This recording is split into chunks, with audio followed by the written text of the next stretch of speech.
Welcome to the Bamgboshe Happy Hour. I am Peju Bamgboshe. Hi everyone, and I'm Naomi Bamgboshe. And this is the Bamgboshe Happy Hour film and TV edition. How are you, Mom? What's up? Oh, I'm wonderful, sweetie, on this fabulous morning. Everything is great over by me. What's going on with you? Everything is good. The weekends just go by so quickly in the summer, but thankful and grateful as always. We like to start things off on a very happy note. Well, normally, with a toast. So we want to give a shout out to Mariah Carey. She has a new single out called, I think it's Sugar Sweet. And Beyonce ended her Cowboy Carter tour with Destiny's Child popping up on stage with her. Oh, so that was wonderful. Really good. Okay. Give a toast. So let's shout out and congratulate Mariah and Beyonce, who already are queens in their genres. Let's say continued success, long life, health, wealth, and prosperity to all the ladies of Destiny's Child and Mariah. Salud. Salud.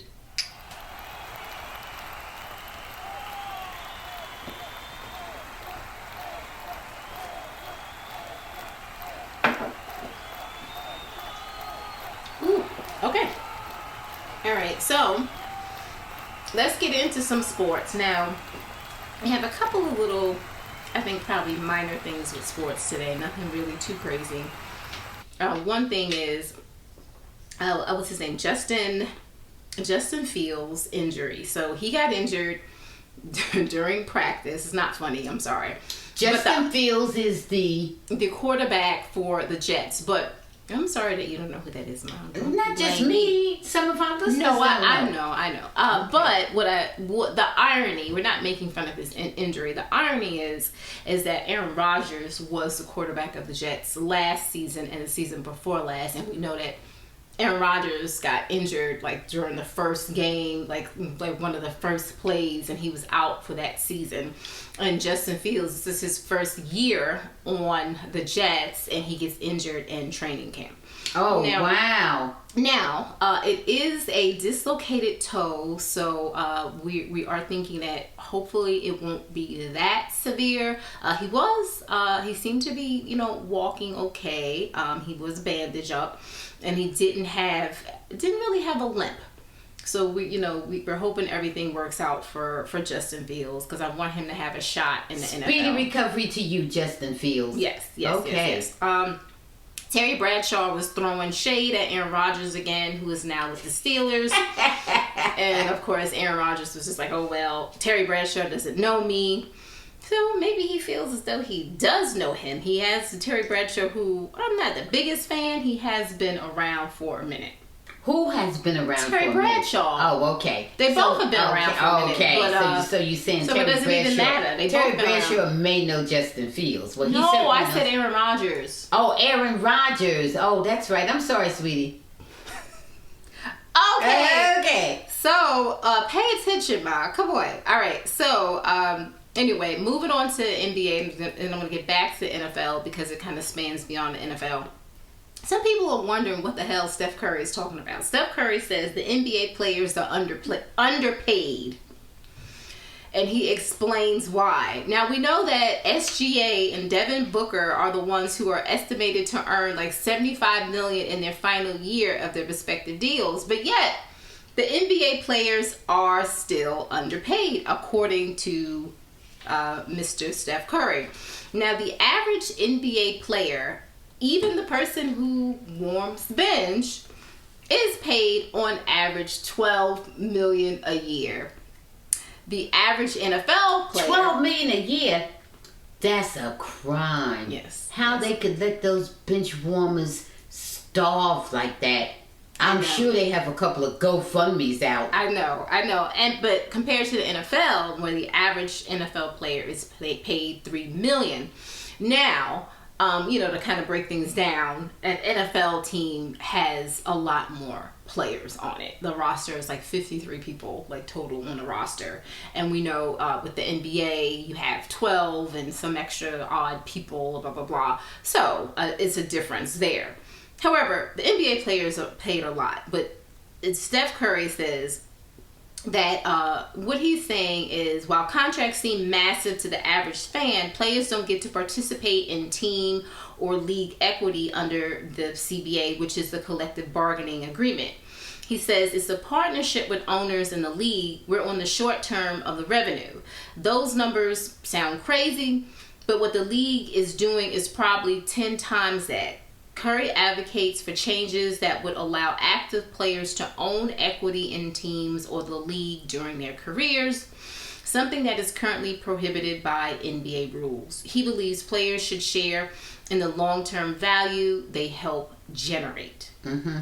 So, I don't know. How do you feel about that? I don't know really, because what I'm thinking, the only way that can make any sense to me, or at least one of the obvious ways that can make sense, is if the NBA generates so much money, that could be perceived that some of the players do not make their equitable share. That's the only way I can see it, other than that, because it really seems like a lot, and it seems like these people are at low risk. Mm-hmm. They don't get the same, they do get injuries, but they don't get the same type of injuries. Mm-hmm. They don't seem to get, have the same type of physical, their bodies don't have to withstand the same types of physical abuse. As an NBA, as an NFL player. Right. And they're rarely concussed. That's for sure. That's true. Yeah. So, like I said, I'm thinking in terms of bottom line. I'm thinking of income generated, through the NBA versus income generated through the NFL. Mm-hmm. But I don't even know that that's true. You know what I mean? I don't even know that that's true. But that would be one of the ways that perhaps what Steph is saying is legitimate. Other than that, I'm not seeing it. If bench warmers are coming up with $12 million, how in the hell much income does the NBA generate?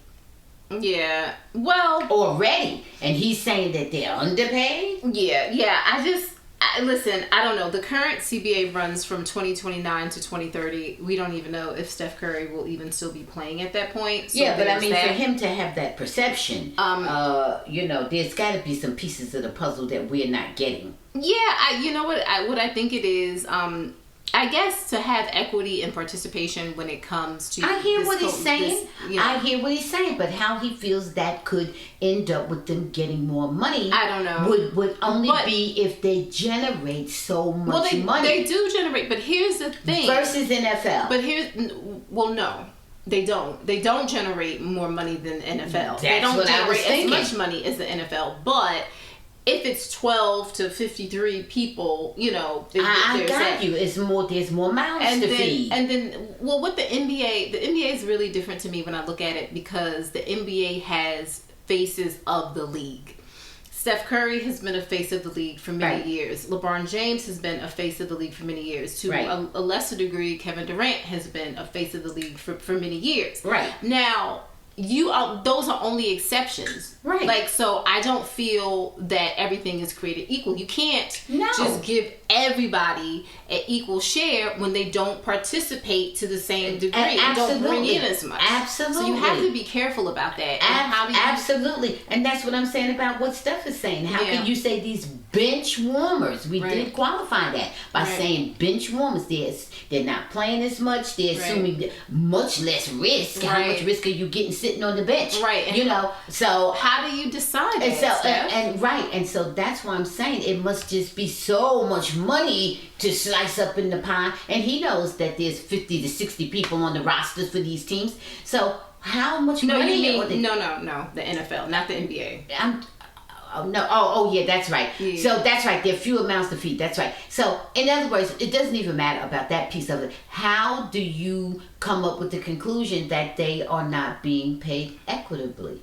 Yeah, and I think that you have to be careful with it too, because when Steph is gone... The NFL actually makes more sense. But when Steph is gone, then it's next man up. So that's just it. Like the Lakers, there's no one player that's bigger than the Lakers. And look how huge the Lakers are. Right. That's right. So, I hear everything that Steph is saying. I believe in equity, but Steph, y'all are making a lot of money. And the NBA, like, maybe there's some things that I don't see, but I know that the NBA players, they get like 50% of like the partnerships from different TV agreements and all this other stuff. So they're making buck. Yeah. Well, you know what? And to me, that whole argument, what he's saying, the way that the NFL does it seems more fair. It makes more sense when you talk about number of players. And how about they start doing this with the NBA, Steph? How about they don't have everything guaranteed? Right. How about they have a certain amount, and then if you don't do what you're supposed to do, you don't get that. Steph, I don't know, Steph. Maybe there's things that we don't know that would make what you said make sense, but I'm looking at you a little bit sideways right now. I agree.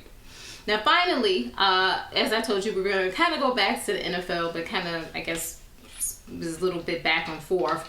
So there's been drama, there's been beef with Cam Newton and Ryan Clark. And this really started mainly with Cam. Many people feeling that Cam was hating on Jalen Hurts because they released the top 10 NFL quarterbacks earlier this month. And Cam, voted on by experts and people, insiders, and they did have Jalen Hurts in at number 9, and some people felt, and many people, and I was one of them, felt that he wasn't high enough on that list. Well, Cam felt that he shouldn't even be on that list, and Cam's list, Jalen Hurts is not a top 10 quarterback. Okay. And so Ryan Clark was not happy with that, and he said that Cam Newton was lacking credibility. He jokingly questioned where Newton's cap was and whether he had a Super Bowl ring, which he did not.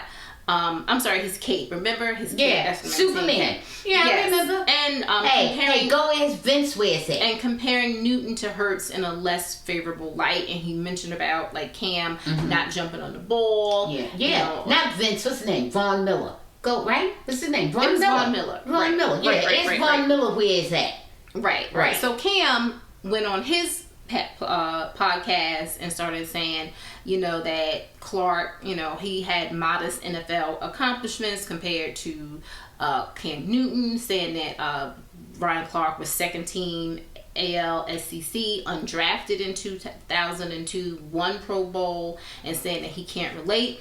He also called out Dan Orlovsky in even more unfavorable terms. So Ryan went back out and posted a video and says that he wasn't attacking Newton. He says, I don't really care what Cam says about me. I'm so damn comfortable with my career. But he said that instead he was trying to praise Jalen Hurts for performing on par with elite quarterbacks like Mahomes. Right. He added that the conversation shifted from Hurts' greatness to unnecessary tearing down Cam Newton. Right. He says Cam became the centerpiece of a conversation that should have been about Jalen Hurts' excellence. Right. And Clark also defended Newton's overall legacy. He, praised him as a transcendent talent. He made the game fun, took an average Auburn team to the national championship and Heisman MVP in 2015. Right. So, So that's it. That's kind of it. Okay, but Cam pushed back on the idea that he was bitter about Hurts, and said that he really was just comparing, Hurts' regular season to that of a Tua Tagovailoa, a Baker Mayfield. Right. And he says Hurts doesn't need to be elite individually for the Eagles to succeed. He's saying that the Eagles team is so great. Right. If you put anybody in there, they can pretty much. But it's not true. Results. But that's not true. Right. That's not true. Your thoughts. Right. That's not true. My thoughts are that I'm always going to think Cam is bitter because I know he did a lot of, he was fun and this and that, and he did his Superman pose or whatever that was, dap or whatever the hell he was doing. He did that and everything, but now I'm not any expert in any sports field, but I can tell you for sure, baby, I'll never forget it. It's stuck in my mind. When Von Miller sparked his ass up, that was the end of Dap. You didn't see Dap no more. Mm-hmm. Cam Newton performed as a big big punk. He was a big punk because they interviewed him after the game. And he held his head down and ran off the stage. And he was upset, Ma. I understand he was upset. Guess what? Yeah. You're a leader of men. You didn't play good. Did you see Patrick Mahomes run off the stage? No, when he lost. No. When he lost, he was down. He was sad. He was mad at himself. Yeah. And he says, guess what? Next year. Oh, when Joe Burrow lost, he went out partying. All right. You know what? Because he knew, guess what? Next year. Well, next year. Okay? And that's the way you're a leader of men. Everybody understands you're hurt. But you know what? And everybody, look, you may cry on stage. Wait a minute, hold on. You may even cry. I would say go home and cry in the pillow or something, but okay. Yeah. Say you cry on stage. Say you can't help it. It's totally spontaneous. Guess what? I'm going to stand, I'm going to sit. Wait a minute. Let me say what I want to say. Oh. I'm going to sit right there and cry right in front of the interviewer. I'm not going to run off stage. I'm not going to act like that I don't have some responsibility. I'm not going to act cowardly. Mom, let's bring it back to today. I'm bringing it back. I understand that's right. And I'm bringing it. I understand it was a while ago. Now, I'm going to bring it back to now. I'm going to bring it back to now. How did you behave after that, Cam? How did you behave after that? Okay, we're talking about Jalen Hurts. Okay. Let's bring it back to Jalen Hurts. Okay. But no, what you mean let's talk about Jalen Hurts? The beef is between Cam and Ryan. So I know what I'm saying. But anyway, as far as Jalen Hurts and them, I know almost doesn't count. But they almost won when they played the Chiefs the first time in the Super Bowl. You got it. And you know it, and I know it. Jalen Hurts performed wonderfully.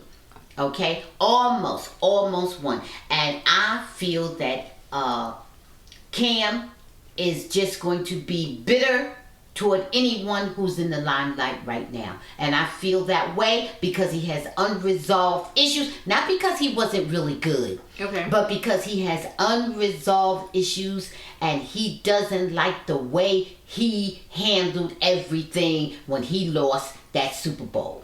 Okay. And that's how I think about Cam. Okay, that's fine. He didn't wrap up his career the way he wanted to and in a way he could be proud of. So I feel that he is bitter, but guess what? He's angry with himself. Okay, that's fine. I think that that Cam took a low blow when he attacked Ryan. Ryan never said that he was comparing Cam to Ryan. Ryan never compared himself to Ryan. He never did that. That's right. And Cam, That's if right. he wanted to compare himself to Jalen Hurts, he doesn't fare favorably. Right. He does not.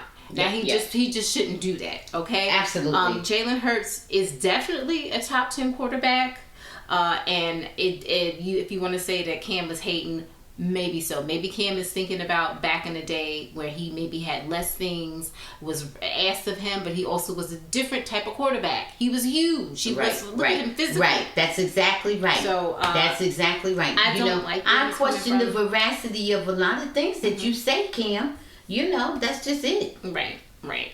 Okay, and Cam, you didn't need to go after Ryan, because for what?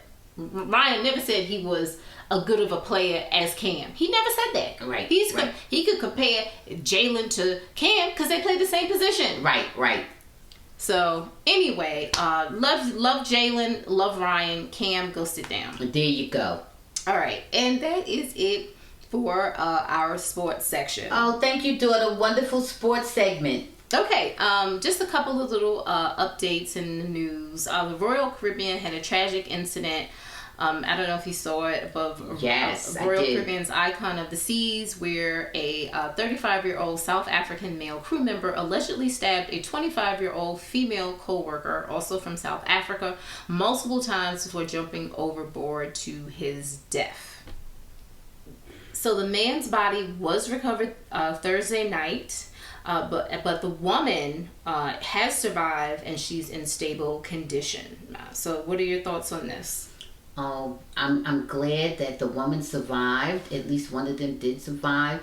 It's tragic that someone lost their life.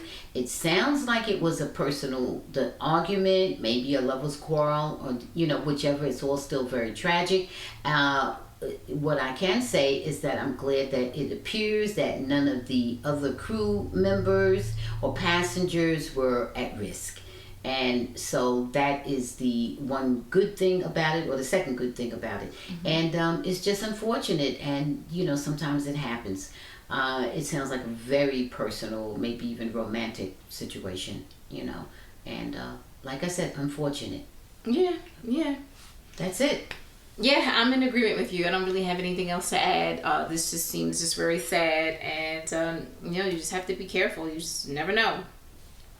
All right, getting into some celebrity news.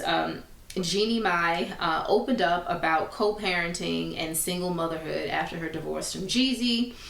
She was speaking very candidly about her emotional challenges that she faces as a single mother. We know her divorce battle has been pretty long and contentious, including allegations from Jeezy and his legal team that Mai had engaged in a defamation campaign. Mai, who once publicly said she never wanted children, changed her perspective after falling in love with Jeezy, and the birth of their daughter, Monaco, in 2022 marked a major shift in her personal journey, but her marriage quickly unraveled. And she just talks about how difficult it is. It's harder than she ever imagined.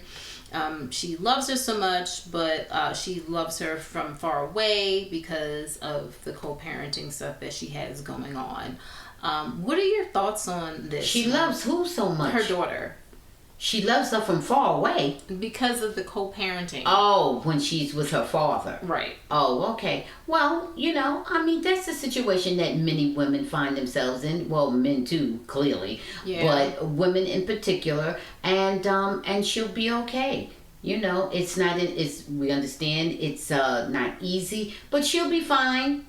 She's one child, and she has her health and strength and ability to generate income in some genre, whatever. She's on a show. She's on hosting some show. Okay, so she'll be fine. Yeah. She'll be fine. I'm sure they're single parents with a lot less money than her, and they're doing it successfully, and she'll be fine. Yeah. So cut the old woe is me. Enjoy your health, strength, your life, and your child. Yeah. That's it. Yeah, I'm not really feeling a lot of things coming from that whole. Please. Because for years, she didn't want to have children. I recall. And dogged out that last husband that she had. And then now, stuff didn't work out. Listen, we don't know what goes on between people in their relationship. So I want to, say that. But also, when you put it out for the public, people are going to comment on it. Absolutely. Speaking of someone who seems to be in better spirits these days is Jessica Alba. Jessica Alba has officially moved on and is in what appears to be a relationship with actor Danny Ramirez, as they were spotted in LA, and they were definitely passionately kissing. So good for her, wishing that she finds the passion that it looks like she was looking for in this relationship or whatever one she has moving forward. Absolutely. Right on, Jessica. Jessica, once again, I applaud you for moving on. But my goodness, girl, if you couldn't move on, who could? All right. You got bank, health, strength, looks, everything. If you can't move on, what woman can? Right. Everybody else needs to go fall down on the corner. So I am so happy that you realize that about your own life, and that you're moving on, rather than being stuck in a relationship that you were no longer fulfilled in. It no longer worked for you. Wonderful. Good for you, Jessica. Okay. Speaking of relationships that no longer work, let's get into some films. So, Happy Gilmore 2, starring, of course, Adam Sandler. So, nearly 30 years, and when we say nearly, the first movie was in 1996. After his rise to fame, Happy Gilmore follows a washed-up Happy as he attempts a golf comeback to support his daughter Vienna's dream of attending ballet school in Paris. The school is only $75,000 a year. What's the big deal, Mom? Anyway, now he is a widower struggling with alcoholism and financial ruin after the death of his wife, played by Julie Bowen. Happy is inspired to return to golf by his daughter and eccentric roommate, pro golfer John Daly. And many guest appearances in this movie. What are your thoughts on Happy Gilmore 2, Mal? Happy was pathetic, a drunk, a loser, and there was just no excuse for him to be broke, ran through all his money like a fool. It was ridiculous. And and the story was silly and funny. The only thing lovable about the whole story was his kids. His kids loved him no matter how crazy he was. Three of them were his kids. They said, well, yeah, part of the cast was, that consisted of his real children, which that was a cute little twist. But within the context of the story, he was just one big screw up in a nut. And there was no reason that he should have been that drunk and that broke and carrying on. It was ridiculous. And you forgot to mention he burst his wife in the head with a ball, and that's how she died. You forgot to say that he killed his wife with his crazy drunkenness or whatever. It was just ridiculous. It was the most ridiculous thing in the world. But it was funny and goofy, and it would help if you had like a little cocktail or something to drink or smoke or something before you turn it on, because it is just as silly as hell. Yes. Not nearly as good as the first one, which was also silly, but this one was even worse. This was even more ridiculous. What do you give it? It's a tongue-in-cheek thing anyway. It's just a hooch no matter what you do. It's just a hooch, but it's such a hooch that it's just funny. Right. You can't expect to make any kind of sense out of it. And there's basically no what I would call good performances, because they're not even looking for good performances. No. They're just looking for cuckoo-ness, and that's what you get. I'm with you. Bad Bunny. I forgot about Bad Bunny was in there. He was the caddy. And Travis Kelce had a little cameo. There's so many cameos, but I'm giving it a hooch. I did not see the first Happy Gilmore. I only saw clips and bits and pieces of stuff. Of course, like the Bob Barker fight, which, was very famous. And, the stuff with Carl Weathers. So it gets a high hooch for me because I didn't expect much from it. And I knew it was just supposed to be foolishness. It would get like a 4.5. But it's something that you can put on and crack jokes and play drinking games. And do your laundry and get a lot of stuff done. Oh yeah, absolutely. I'm with you. I'm coming in around a 4 too. I forgot to give it a number. I just said hooch. Yeah. I'm coming in around a 4 as well, and that's just because of all the cameos. Yeah. Okay, moving on to the season finale, and it has been renewed for a season 2. Stick.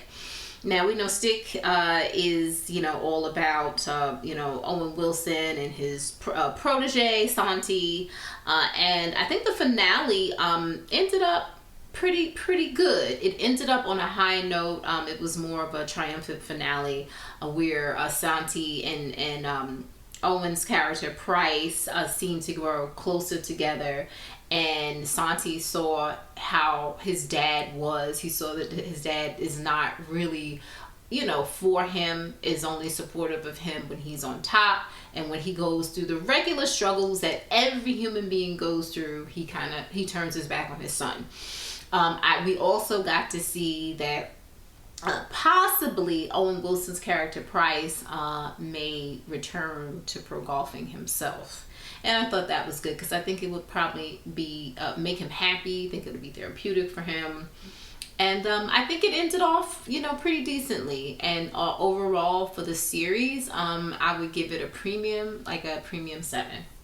I thought it was pretty good. It's a comeback story. Once again, it's a comeback story of a drunken, widowed ex-golfer, so... But his was different. His was absolutely different, and also he had lost a child. Because he lost his son, right? 4 years old. So he was a much more sympathetic character, he actually. didn't kill his wife. Didn't, right, because of his own lunacy, he killed his wife, in an accident. Right. Even, I must say, for Happy Gilmore. Yeah. He didn't do it intentionally. But Owen Wilson's character is a lot more sympathetic, and I think it's a long journey back to his days of grandeur. And he has a lot to prove to himself, really, because he has support. He also has support. Right. He also has loving people around him, which is wonderful, which is really good. So I like it a little better than I did in the beginning. I like his character a bit better than I did in the beginning. And also, he seems to care about other than himself, people other than himself. I like that too. There's a level of self-pity in there, but but it's more understandable. He's deserving of sympathy on some level, and we know that. Right. And but he also seems to have it in him that he can see good things in others, and that he is developing the talent and supporting the talent of someone else is commendable. So there's a lot more, things about his character that are admirable and that you will embrace. So I'm going with premium. I'm going with a premium between 7 and 7.5 too. Okay. Yeah. Okay, awesome. So it's recommended that you watch Stick, and it's on Apple. Okay, another show is Washington Black, which is on Hulu right now, starring Sterling K. Brown. And I will say that at least the first episode that we saw, because we haven't gotten further than the first episode, Sterling K. Brown was not the main focus of the story. Washington Black is about the journey, and this is in the 19th century, of George Washington, Wash Black, a boy born into slavery on a Barbados sugar plantation. And there is, an incident that causes him to flee. And Wash is has a brilliant scientific mind, and he embarks on a adventure, I guess throughout the country or throughout the world. I don't know, something to that effect. But we only saw one episode, and during this episode, we just kind of saw him pretty much as a boy, and then we see him, I guess pursuing some of his, maybe creations or thoughts or inventions. I think it's premature for me to give my assessment at this time because he is a kid, and we have yet to see him develop into, where he's going. And we haven't even seen enough of it to really... It's coming across even a little bit creepy to me because he's still a protege. He's still a young kid and a protege under this older slave owner. And I'm not really... That guy doesn't own slaves that he's a... He does, but his family. His family does. Yeah. He doesn't. He's the one brother who does not have slaves. Yeah. But this young boy is still somehow captive and enslaved. No, of course. And so I'm going to withhold judgment. Okay, I don't know though if I want to see another episode. I would like to see if there's another episode, to see if there's anything more uplifting about it. Right now, I'm not seeing it. I know that's where we're supposed to go, into where he's a scientist and has a wonderful mind or whatever, I guess. Okay. I'd like to see a bit more. Okay, I thought you had given up on it. Maybe I'm not yet. One more. I think it's really premature for me to give a fair, for me to give it a grade yet. Okay. I think it's all right. So then, I guess you're going to watch another episode then. Yeah, at least one more. Okay. After that, I don't know. Okay, since we will withhold judgment, the first episode was definitely upsetting, so let's just say that. Okay. I agree, daughter. Yeah. Moving on to BMF, season 4, episode 7. Oh, Lord, BMF. So there's just still a lot of stuff going on with BMF. There was no new episode last week. In this episode, Meech deals with Pusha, Jay Pusha, and Jay Pusha is gone, and so we will see what that means moving forward for Meech. Purdy, the artist, is really out of control. She overdoses and barely survives that. Terry and Markeisha are still messing around with each other, trying to make some money. They have some scheme going on in Vegas, some of their gambling. And then he also gets his little sister who's pregnant involved with smuggling money. We have Detective Bryant, who is kind of closing in and getting tips about, Meech and his associate. They didn't show B. Mickey in it this episode, but we know that B. Mickey is really the one who is causing a lot of problems and has turned against the Meech, the brothers. Yeah. So what are your thoughts on this last episode, now? My head is spinning. So many things are going on. Let me tell you the two elements of it that I'm most upset about. I'm very upset about the way Terry is moving and the dissension between Terry and Meech. I'm not happy with that because it seems to be growing and they seem to be doing their things very independently and in opposition to each other. So I'm not really sure where that's going to end up or what's going on with that. And the sister, what's her name, Nicole? I'm not sure what's going on with Nicole with this pregnancy, which they moved along very quickly, But I'm not sure because she seems to be saying that it's the quote-unquote original boyfriend, the one she lost her virginity to, as opposed to the one that that worked for Terry. Right. That she also had sex with. And there seems to be the presumption that he's the father based on what? The mother is the only one who even raised the issue, right. When in fact we know it could be between two people. Right. Unless she knows the minute, the day, the second, the hour she got pregnant, which she does not.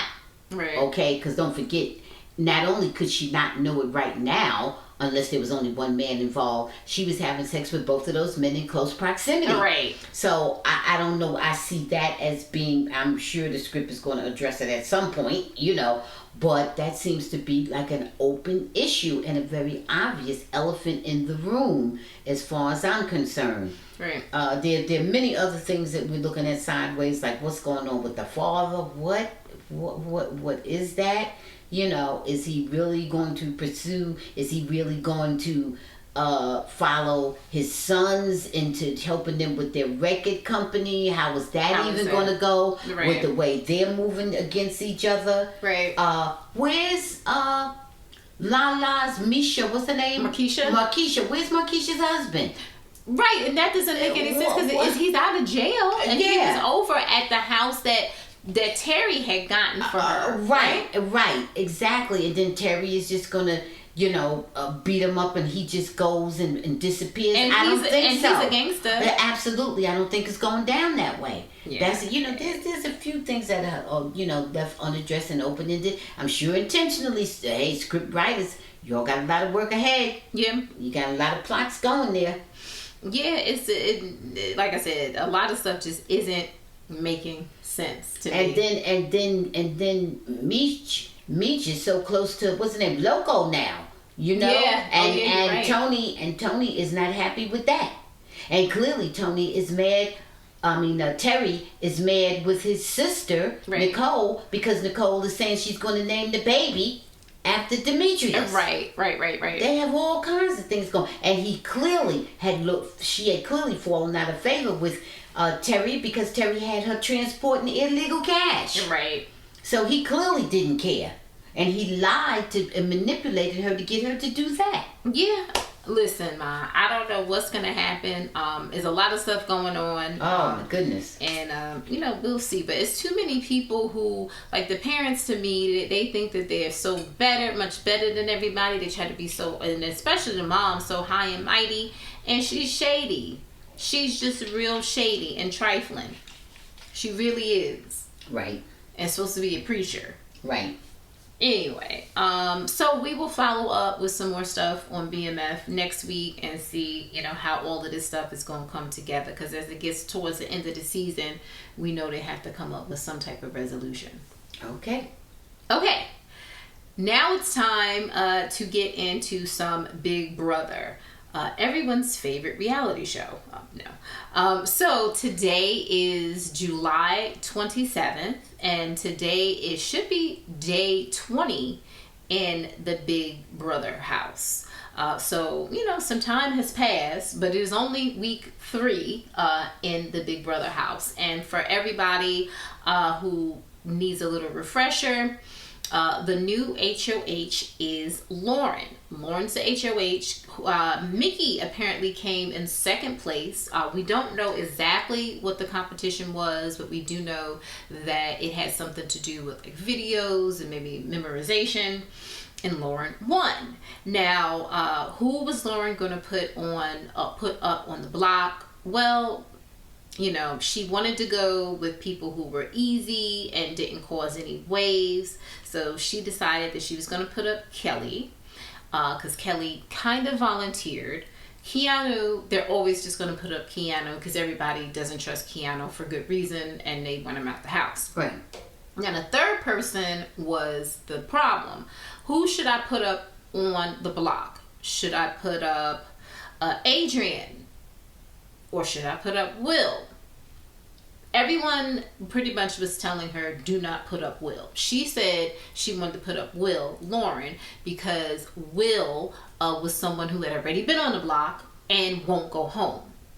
This is in her mind. So Will was upset. She put Will up on the block, and so now we have 3 nominees. So now, moving forward, we have the veto competition. We don't know what the veto competition was because, they turn the feeds off for these types of competition. But the victor was Keanu. So Keanu was going to take himself off the block. So this means that Lauren, who had such difficulty, she has such difficulty coming up with her nominees, that she was spiraling out. She was crying and she needed help, and people felt like they had to guide her. Now she has to do another nominee. Okay. More than likely, and we don't know because this can change, it will be Ashley. Now, Morgan is giving pushback, does not want Ashley to go up. Mickey does not want Ashley to go up. And so those are 2 that are strongly opposing for her to go up. And Morgan, who I really like Morgan, but Morgan seems to be blindsided by Zach and Vince.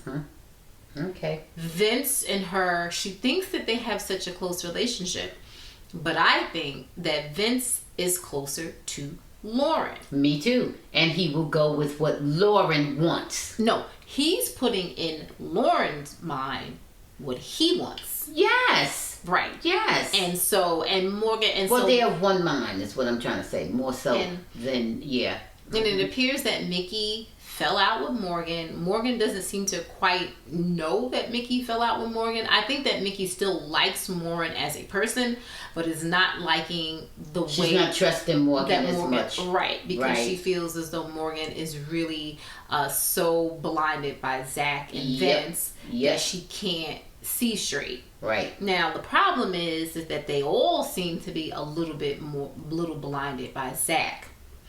Zach is running the best game so far, and then him and Vince are pretty close. The only reason why I give Zach an edge is because Zach has a power.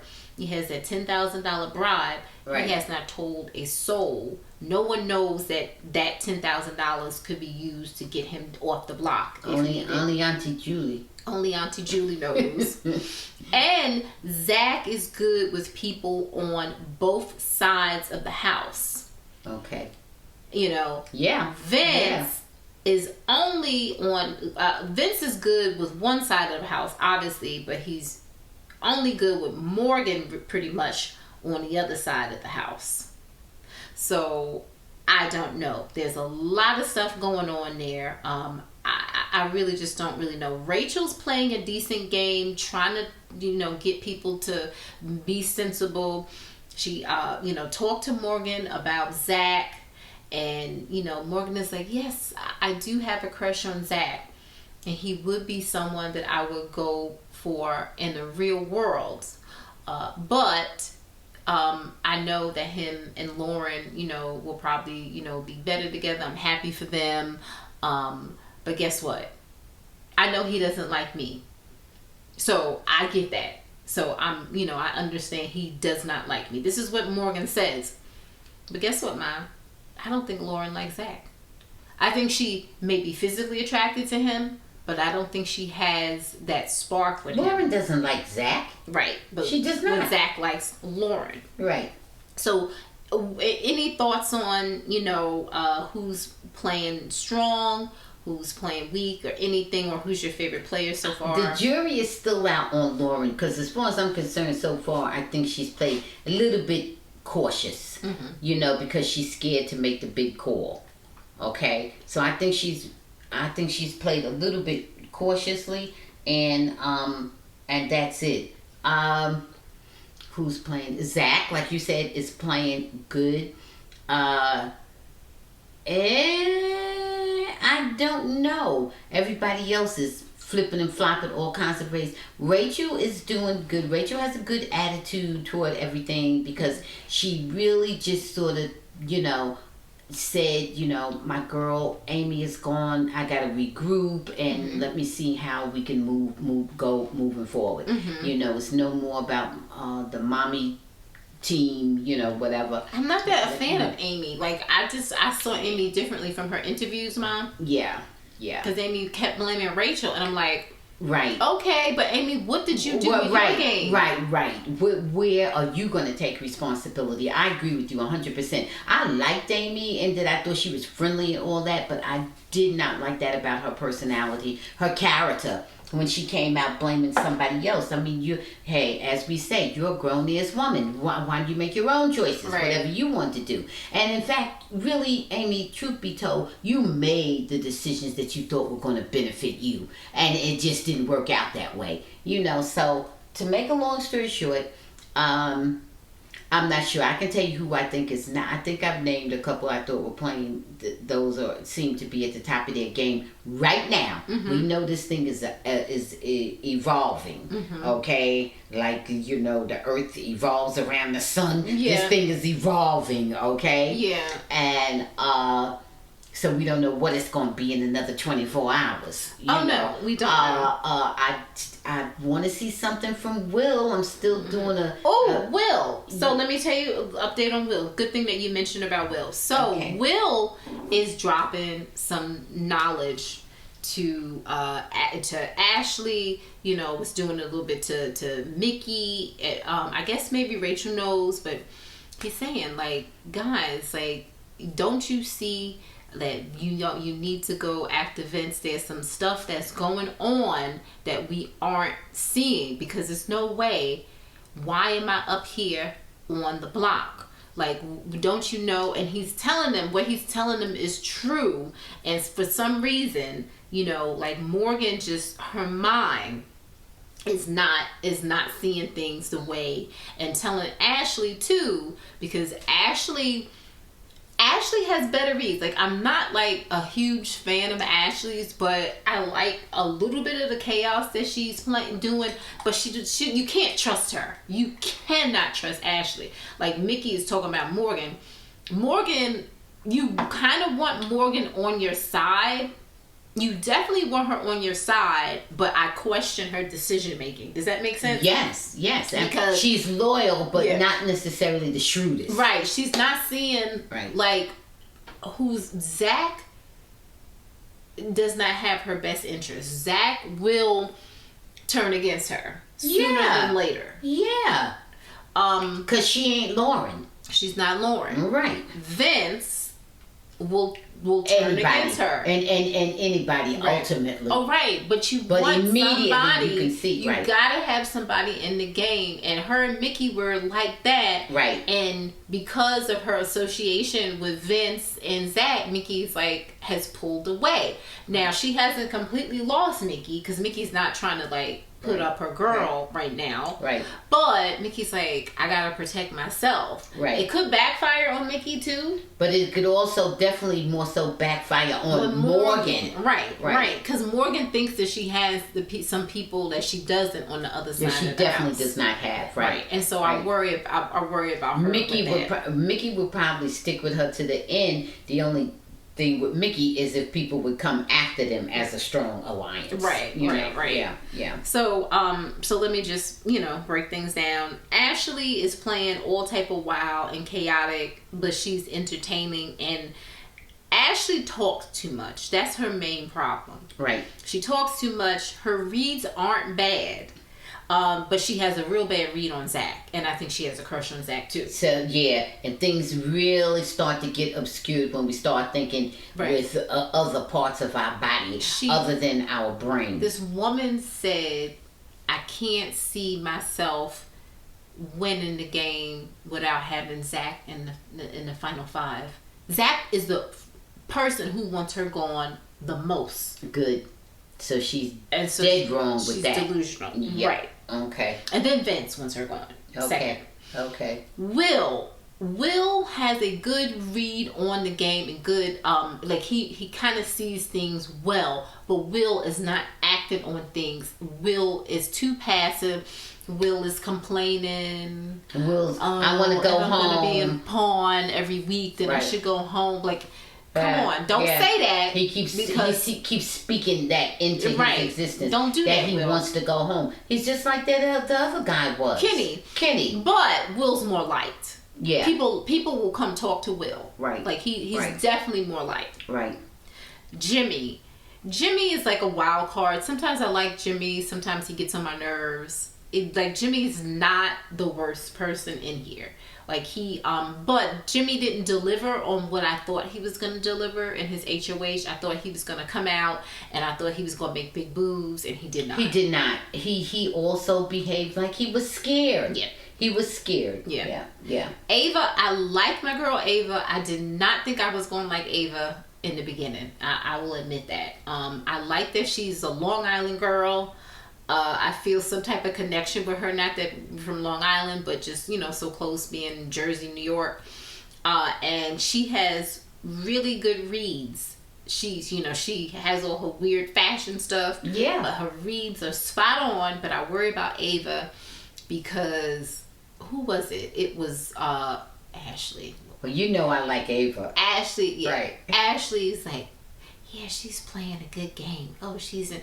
You know how Ashley is. Ashley's always running her mouth. I'm like, Ashley, don't start targeting people so early. Wait. Keep your friends close to you. And then as you stay in the house longer, then you can start doing it. Don't do it so early. That's right. Tighten up your own game. Right. Because right now, the way it's looking, Ashley is a way more bigger target than Ava. Oh, right. Ava's not on anybody's list. That's what I'm saying. That's what I'm talking about. Morgan. I love my girl Morgan. Oh, Morgan, okay, so I think maybe it's her grandfather, great-grandfather, somebody, it's probably a great-grandfather, was like the first black senator or representative in Boston and stuff, and she's saying this. She's just very proud. What's of this. Morgan's last name? I don't know her last name right now. Okay. I had it, but okay. No. I was just wondering. But she so I like Morgan, but the way that Morgan plays, Morgan is not. I just can't. She's being swayed by things that have nothing to do with the game. Yeah, and she's so emotional. She needs to put that on the side. She plays so hard. I love that she plays hard, but she's playing hard. Right. And like I said, you don't want to root against her because she's like, if that's your friend, she's for you. She's good, yeah. Rachel, so I didn't like Rachel, early Rachel from her early seasons. Right. I thought she was too much. I thought she, was, always trying to fight with everybody and start trouble, but not physically, but just arguments. Yeah. And she was, and one of the reasons why people started to like Rachel is because she would always start fighting with people, and she was terrible at it. Her reads, her the one-liners, and she would just have that look at her face, and she would fight with everybody, but she was so good at competitions. Okay. And so that's how, and then she also had the person who she eventually would marry in the show with her, and so when she would talk all that stuff, he would have to come in and defend her and take her off the block, but she was also good at competition, so it wasn't and so it was cute and sweet with them. But now Rachel is more mature now. Right. And she's developing relationships and she's playing a better game. Okay. So I like that about her. Okay. I too have become more of a fan of Rachel, actually, because of her response when she had to go in and vote for Amy, or she felt she had to do it, right, to salvage her own position after she knew it was a done deal that Amy was going, she could have played it another way. She could have given Amy that sympathy vote, it's true, she could have. but I think she thought it was in her best interest to not do that. All right. And after she did that, and then she just sort of regrouped after Amy, that made me think of her very differently. Made me think of her as a true player, for real, and not somebody just looking to rest on her laurels and, whatever. So that made me like Rachel a lot better. Oh, yeah. Now, Mickey, I think that Mickey overall has played a good game. I don't know how things will turn out for her moving forward with the way things are going in the house. Because I don't think that she has a good...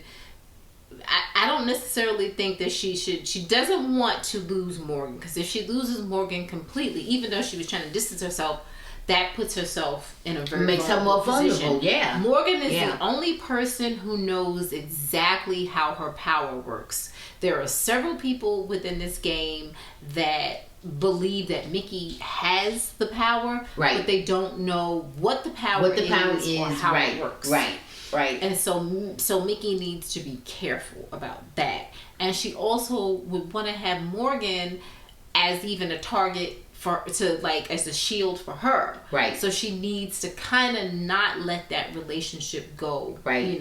And that's a relationship that she's cultivated from the beginning. Right. So that would be in her best interest to continue to have somewhat of a rapport with Morgan. 100%. Yeah. Now moving over to the other side, we have Keanu. Nothing to say about Keanu except he's messy. And people want him out really messy every week, and really they're just messy. gonna have to get Keanu out. He's just, his style of play is what I just refer to as complete kamikaze. Right. He just is trying to do himself in. Right. Apparently. Right. Now Kelly's also, her and Keanu are kind of almost the same in their style of play. I don't know who you would want around more, Keanu or Kelly, because they're both annoying. They're both like very, very similar. Kelly is very reckless herself. Right. I think Kelly is more dangerous in that like Kelly can probably play all types of competitions, and Keanu probably has very specific ones that he could play. Yeah, his would be probably more physical strength based. Right. Yeah. So maybe get Keanu out, then Kelly. So I don't know. But Adrian, I like Adrian, but I don't know. Adrian is a good competitor. Yeah, I don't know what type of game he's playing. He's okay. Adrian needs to rope in more people because I think he believes in Zach. I think he's still trusting Zach. Yeah. He's looking at Vince funny. He's kind of clocked Vince so that's good. But he needs to loop himself in with some other people. And see, to me, my read on Adrian with Kelly. Yeah. So not good. Yeah. And see, but my read on Adrian is that Adrian is like kind of caught in this position of wanting everybody to like him. Right. And that's not going to work out. He hates a liar, he said. I'm like, well, part of the game is lying. Right. Yeah, how you going to make it through? And maybe that's what he's struggling with, because he's going to have to make alliances. And then that means sort of, separating yourself from some people. It's not going to be everybody in the house that's going to like you. At some point, you're going to be targeted. Oh, 100%. So I think he's just afraid to make a move. And a move consists of making alliances and developing stronger relationships with people in the house for real. Yeah. And as the composition of the house changes, it gets more difficult. I agree with you on that.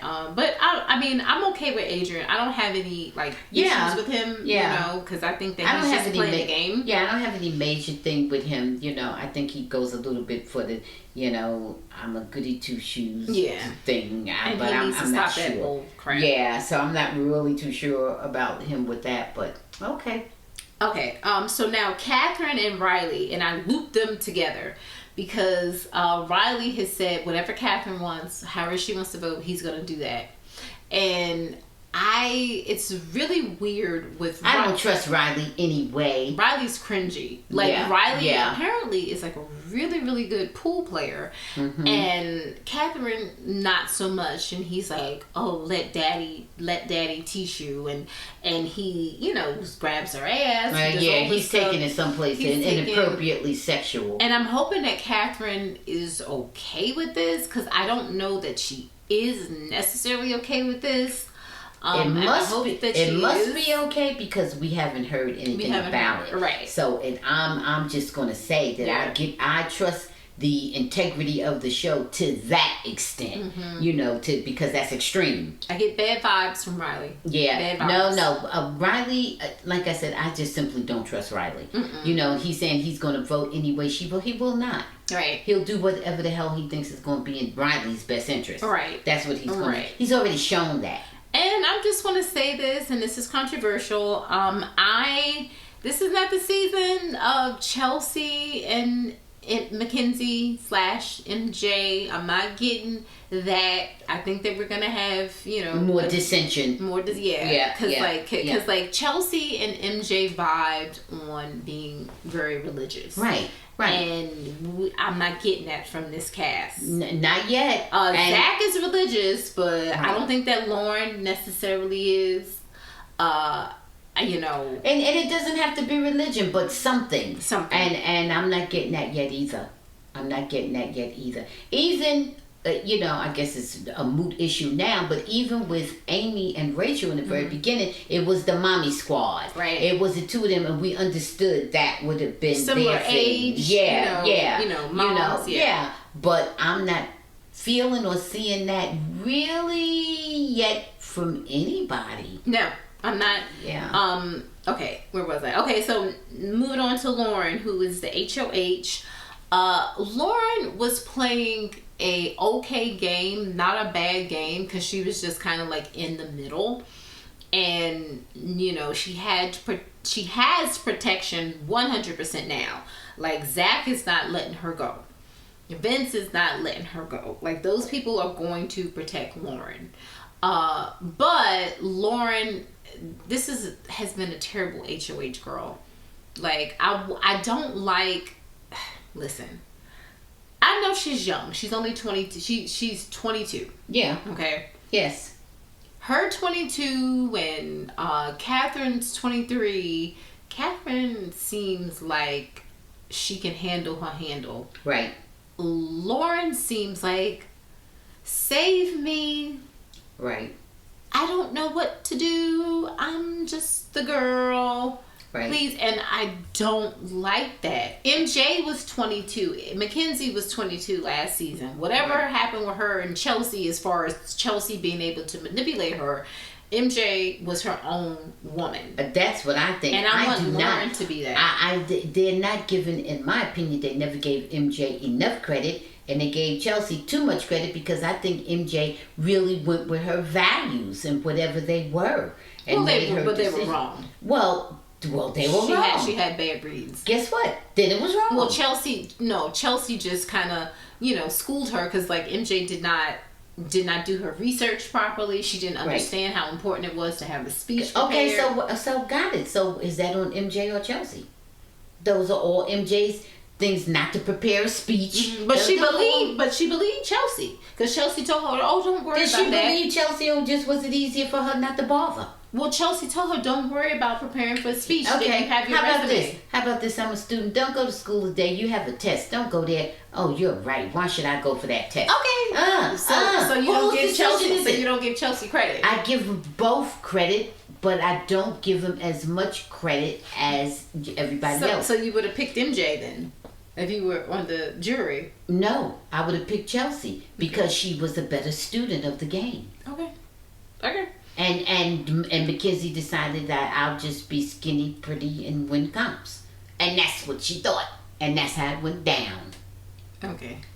Anyway, so getting back to Lauren, I don't like her HOH. Let's see what happens. We have to see who her renom is, but I don't like the way things are going. Got it. Me too. Because she's just been... Now, to me, now she seems to be being manipulated. Maybe I'm wrong, but... so far. Let's see. So far. Yeah. And then we have our final two gentlemen, Vince. Let's start off with Vince. Vince, who I thought did not have a good HOH, but it ended up being fine for him because Kelly, who at the time we thought was his number one, stayed. And clearly his number one is Lauren. Guess what? I want Vince out. Vince has it good with so many people. I want him out. And the way he talks to everybody and go ahead. Yeah, I want him out. Yeah, but he's playing a good game. That's why I want him out. I got you. If I'm there, yep, I want Vince out. And what about Zach? And finally, Zach, who I think is playing the best game because nobody wants Zach out. Right? No one. Guess what? Because he's cute and sweet. He's got a nice personality and he's cute. Two reasons I want him out. Yeah. One reason is nothing to do with the game and it's not nice of me, but I just would want him out. But the main reason I want him out is because I consider him a fierce competitor. Okay. Because he has a good social game and is capable and has, potentially good as in comps. Right. With whichever kind of comps. Right. And so to me he's the ultimate threat and I would want him out. Yeah, I mean, I would want Zach out completely, but I don't know how I would feel if I was in there and I was single and I was so... Well, I got all that. Well, okay, let me just talk to you about the second reason I would want him out since you brought it up. Okay. I would want him out also because he says he's a virgin and he's saving himself for marriage. Look, if I'm trying to do what I'm trying to do in there, him being a virgin ain't gonna help me. So I would want... That means he's not manipulated easily by his lust. Right. He's not easily, even if we don't actually have out and out sex, there's every other thing we could do. But for you to say that lets me know that you control your physical stuff with your mind, you know? And so that wouldn't help me. I couldn't manipulate that way. Yeah. You got me? So I would want him out. Yeah. I would want him out all the way around. Because for me, he couldn't help my game. And he would be an ultimate threat. Okay. Hey, if I could, rub your back, massage you, sleep with you, this or that, and maybe that could help me, okay? Because I think you're good with the comms. I think you're good with your social game, Yeah. So those are things that maybe I can't attack. But here's the one thing that maybe I can attack you with if you just that hornball enough or whatever, No, I'm just saying, it could be. But when you put it out there that you're a virgin, you letting me know if you're telling the truth, then I'm quite sure people have tried to manipulate you before that way. Yeah. Just because they liked you, or whatever. If you putting that out there, then I know, look, you're going to be resistant. You're going to be a harder nut to crack. Okay? Yeah. It's not going to be easy for me. So look, let me just get you the hell out of here. Yeah, I mean, you would be a person who would be like, get out, Zach. Yes, absolutely. If I want the money, okay? If I don't want the money, I don't care. Well, but if I'm going for the money, I want Zach out. Okay. I want Vince out. So just so you know, he went on a date with Lauren. Not a date. They were just talking, and he asked her, spent time with Lauren. What's your favorite drink? Now, wait, you drink? Oh, you're so innocent. And notice I preferenced it. I qualified what I said by saying if he's telling the truth. Which I don't believe he is. If he's telling the truth. And so Lauren's like, oh, tequila and Sprite.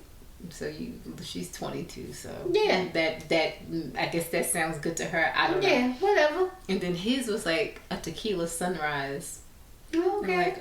Like, sunrise, tequila sunrise. So we plan on doing this up until the sun rises. Okay. Well, since I'm already in there, and I don't know if he's lying or not, because the game consists of nothing but liars. Okay. Right. So, okay. Right. Exactly. If I'm in there with you, and you start talking about have a drink, then we know when we have our little drink, our inhibitions are lowered, right? We got all that. Yeah. So, okay, Zach, you want a drink? Well, I got a secret wooden leg that you don't know about. Right. Okay? Exactly. So I could drink your ass under the table, Zach, more than likely. All right. Okay? All right. But you think I'm just a little ditzy nut, okay? That's what okay. he thinks. Hey, that's why he likes her. I mean, Lauren is pretty, but I also think it. that he, has a type. Yeah. Little innocent little girl. Guess what? Throw him back. Oh, that's what you think, because guess what? I'm lying, playing the game too. All right. Okay? Let's throw him back. I've been drinking since grammar school, okay? Oh, let's throw him back, Zach, okay? All right. You want tequila? Yeah, it will be the sunrise when we wake up, and guess what? You won't be able to run around the house telling people you're a virgin no more, okay? God. Goodbye. Yeah. All right. And finally, just kind of your thoughts on showmances. Now, like I said, it doesn't look after they had that, she talked to Vince, and that's when she said that it was not really anything with her and Zach. Now let's see. She doesn't seem to have any chemistry with this man. Which man? Zach. Oh, okay. Now she seemed to have way more chemistry with Vince. Okay, so wait a minute. Vince has a girlfriend. But when she was talking to Vince, right? Okay, hold up. She had to drink. They had to drink together. They did not drink. Oh, they just were talking about it. Oh, okay. Well, they did not drink. Okay, well, let's wait until they've had drinks since they've been. Yeah, but I know like one-on-one. No. Okay. So let's see. Here's the other thing. If you were are you pro showmance or anti showmance? That's what I wanted to ask. Okay. I'm kind of pro showmance. Okay. See, once again, I have to qualify that. I'm showmance in the sense that, like I am any romance. Okay. Is it working for you? Right. If it's working for you, let's work it. Okay. It works when you work it, okay? Okay. If it's not working for you, then kick. The same applies to every kind of romance. They all cut both ways. They can be super wonderful and they can be super messed up. I agree. So that's it. I think in general on these shows, a lot of people want to say that showmances are terrible. I think you shouldn't go into Big Brother looking for a showmance. I think if it happens organically, then fine. I think it shouldn't be like, oh, I'm going on here hoping to find my husband or my wife and win the $750K. I think that your number one objective should be to win the money. If you find someone in there, then fine, but you have to make that, like, you have to be okay with cutting them. When it comes down, you try to save them until the end, but if at a certain point you see it's not helping your game, you got to be willing to cut them. Absolutely. And a lot of times when people get into these relationships, they're not. They don't. But we're in the season where we have Rachel who met her husband on the show. Which turned out to be wonderful. Right, and they were on there twice. Right. Together. So, yeah. And there's several people that it's worked for and some it has not. Right. So overall, I would say if that's what you feel like doing, you owe it to yourself to take the shot. Mm-hmm. But when you see it's going bad, if it turns out that way, it needs to be like every other relationship. You gotta, if it's between them and you gotta choose yourself. Okay. So guys, brand new episode of Big Brother tonight, Sunday, July 27th. Don't forget, guys, that I will be doing some updates on July 28th in the evening to kind of update you on where we stand with everything out from the live feeds. Other than that, guys, this has been our quick little update. I don't know how quick it is on Big Brother. Now, Ma, I need you to tell me 3 things that made you smile. I'm going to give you 4. The sun, the stars, the moon. Those are 2, 3, and 4. And number 1 is family. Okay, I'm going to start off with family. As always, friends. I'm going to go to sports, and I'm going to go to Big Brother. All right, Ma, anything you want to say before we go? Yes, I want to say to everyone, like I always say, to thine own self be true. That's first and foremost. And secondly, I want to say no drinking, drugging, and driving, okay? The life you saved may be mine. All right. Like Ma said, guys, thank you so much for continuing to support the Bamgboshe Happy Hour. Don't forget to subscribe to our YouTube page, All Things Peju, home of the Bamgboshe Happy Hour, where you can catch our regular podcast. You can upload it there, and also updates on Big Brother and other shows coming out soon. Thank you so much for your support. Be safe, and we'll see you soon. Bye.